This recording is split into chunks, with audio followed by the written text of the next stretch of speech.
On nearly every plain table, at nearly every meal, tucked among the bigger dishes, you will find a little dish of something deep red and glistening, sweet and sharp all at once.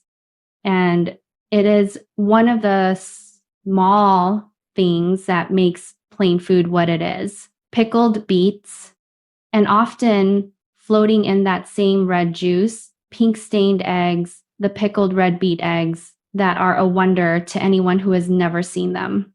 This is a humble dish, a side dish, one of the sweets and sours we set out to brighten a heavy meal, but it is beloved and it is beautiful on the table, that deep jewel red, and it keeps all winter long in the jar. And today, I am going to teach you to make it with the amounts exact, both the pickled beets and the pink eggs that go in them, so that you can have a jar of this old plain treasure in your own icebox, ready to brighten any meal you set down. Let me tell you first why beets and why pickled, because as with so much of our food, there is good sense behind it. Beets grow well and heavy in the plain garden, and they keep well too, down in the cool cellar in sand or sawdust, lasting deep into the winter. But pickling them, putting them up in a sweet vinegar brine, does two things. It preserves them longer still, keeps them safe and good in the jar for a year or more, and it turns a plain, earthy root into something bright and sharp and sweet that wakes up the whole palate. A plain meal is often heavy, rich, full of meat and potatoes and gravy and bread, and it wants something sharp and bright alongside to cut through all that richness, to freshen the mouth between bites. That is what the sweets and sours are for. The pickled things and pickled beets are among the best loved of them all. Sweet and sour and earthy and bright, deep red and glistening, they are the perfect foil to the heavy plain fare, and they have earned their place on the table 300 years over. You will find these sweets and sours on every proper plain table, a whole little array of them in their small dishes, the pickled beets and the bread and butter pickles and the chow chow and the pickled cucumbers and the pepper cabbage and more, all the bright, sharp, preserved things set out so that each person can take a little of this and a little of that to freshen the mouth between the rich, heavy bites of the main meal. It is a kind of plain wisdom about eating, this balancing of rich and sharp, heavy and bright, and it makes a plain meal far more satisfying than it would be without. And of all those little dishes, the deep red pickled beets are perhaps the most beautiful and the most beloved, and certainly the most striking to the eye, that jewel red glistening among the plainer colors of the table. So let me show you how they are made, and it begins with cooking the beets. You want fresh beets, about 3 pounds of them, which will fill a good few jars or a big bowl for the icebox. You cut off the tops, leaving an inch or so of stem, and leave the long root tail on. And do not peel them yet, because you cook them whole in their skins, and here is why. If you peel and cut a beet before cooking, all that gorgeous red color and much of the sweetness bleeds out into the water and is lost. But cooked whole in their skins, they hold all their color and flavor inside. So you scrub your beets clean, and you put them whole in a big pot, cover them with water, and boil them until they are tender, which takes a good while for a beet, 30 to 45 minutes, or even more, depending on their size, until a fork slips in easily. Then you drain them and let them cool enough to handle, and here is the satisfying part: the skins slip right off. You just rub them with your fingers or a paper towel, and the skins slide away, leaving the smooth, deep red beet behind. Do watch your hands and your apron, for beets will stain everything they touch, a good pink. but it washes off your hands soon enough.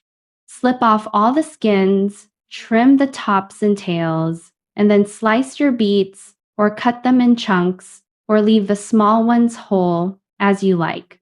There is a real pleasure in this part of the work, in the deep red of the peeled beets and the way the skins slip away to reveal that glossy jewel color beneath. And though your hands will be stained pink for a day, it is a small price for something so beautiful. Many a plain woman has stood at her sink, slipping beet skins with red hands and a full heart, knowing the winter's brightness was being put up jar by jar.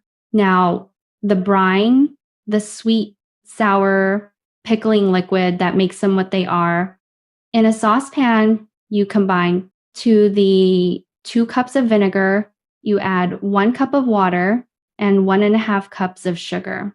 For these are sweet pickled beets, plain white vinegar or cider vinegar. Cider gives a rounder, mellower flavor, and white gives a sharper, cleaner one. Either is good. And you add a teaspoon of salt, and then the spices, which give the beets their warm, fragrant depth. The classic is a few whole cloves, about half a teaspoon, and a stick of cinnamon, and like a few whole allspice berries too. You can tie the spices in a bit of cloth if you do not want them loose, or just add them loose and they will settle.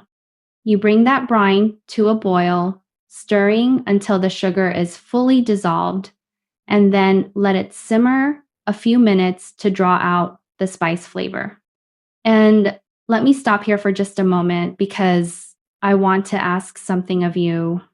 If you are finding value in these old ways, if you love learning to make the real things the way they were always made, please do subscribe to my kitchen.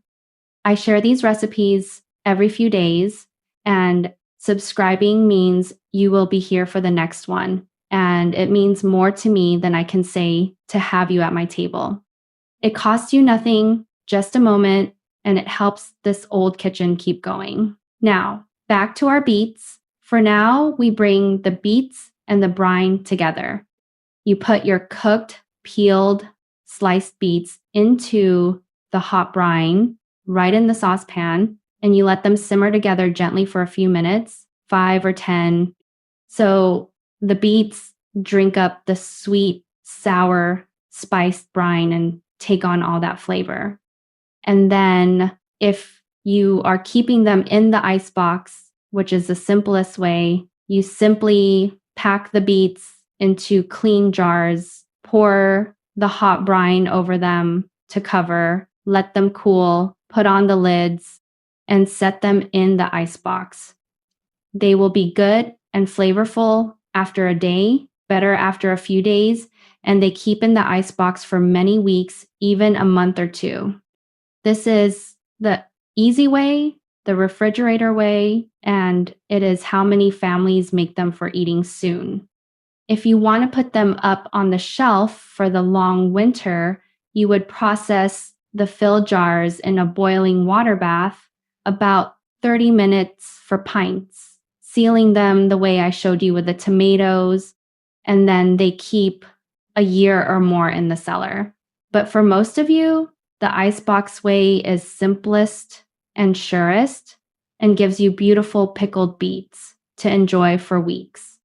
Let me give you a few words of care and a few tips. First, use good, fresh, firm beets, for a soft old beet makes a soft pickle. The smaller young beets are the sweetest and most tender, and they are lovely left whole or halved, while larger ones you slice or chunk.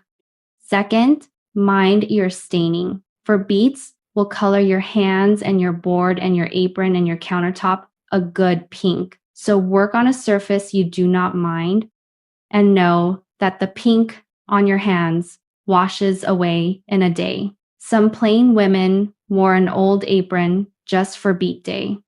Third, if you make the shelf-stable canned version rather than the icebox kind, follow safe canning practice. as I taught you, with the tomatoes, clean hot jars, proper headspace, the full boiling water bath time, and check your seals.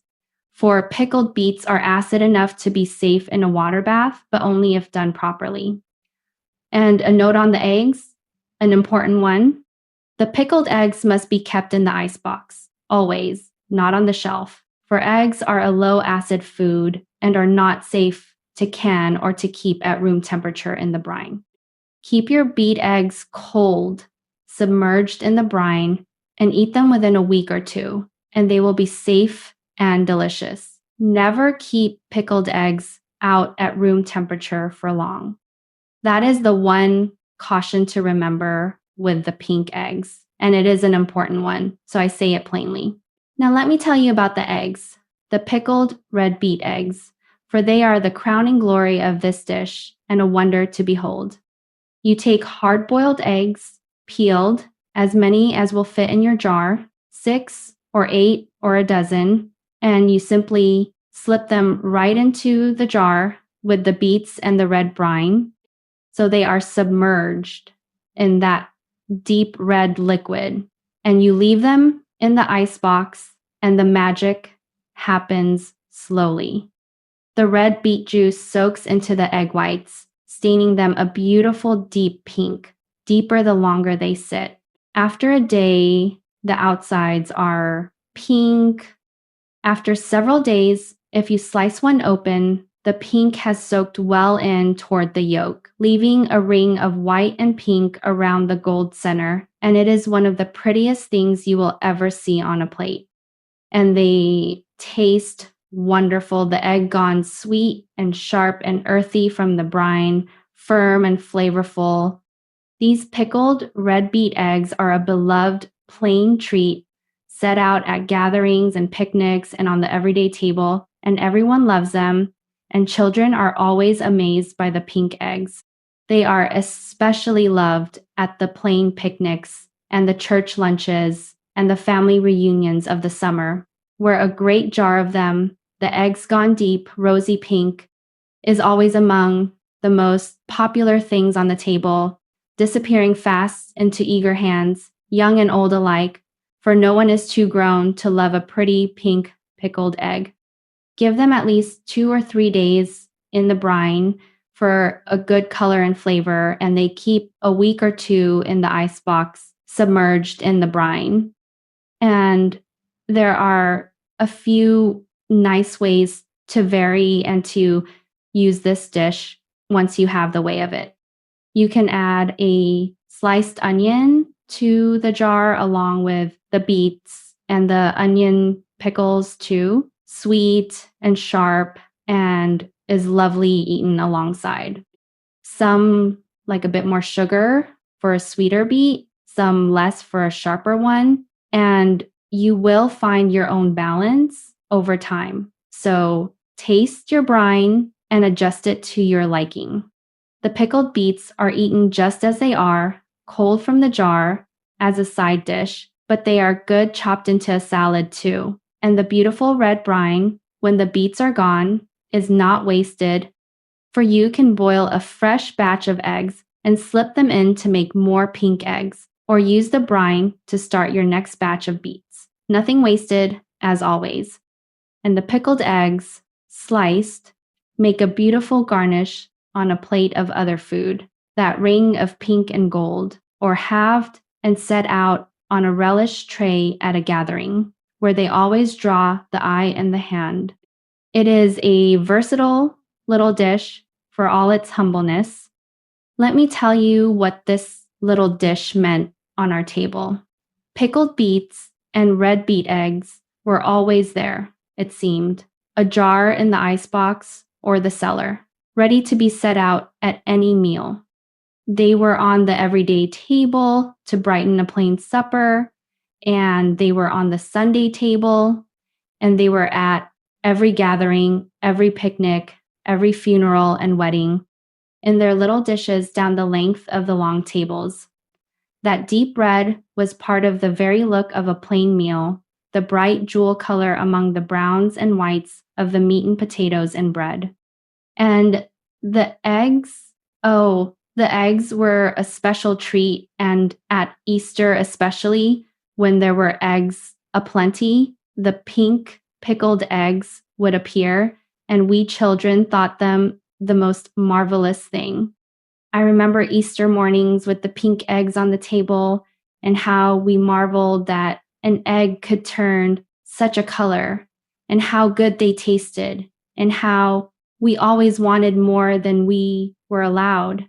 There is something about a food that delights a child that stays with you your whole life. And the pink beet egg was one of those for me, a small wonder of my childhood that I have carried all these years and now make for my own grandchildren who marvel at them exactly as I did, as if no time at all had passed.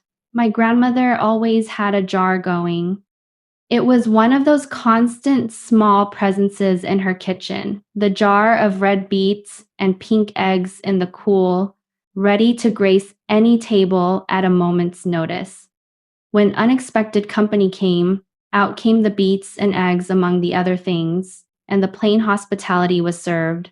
No one ever turned away without food, and the little dish of red beets was part of how a plain woman always had something ready to set before a guest. And it is such an easy thing, really, for all its beauty and its beloved place. Just beets and vinegar and sugar and spice and a few eggs, humble as can be.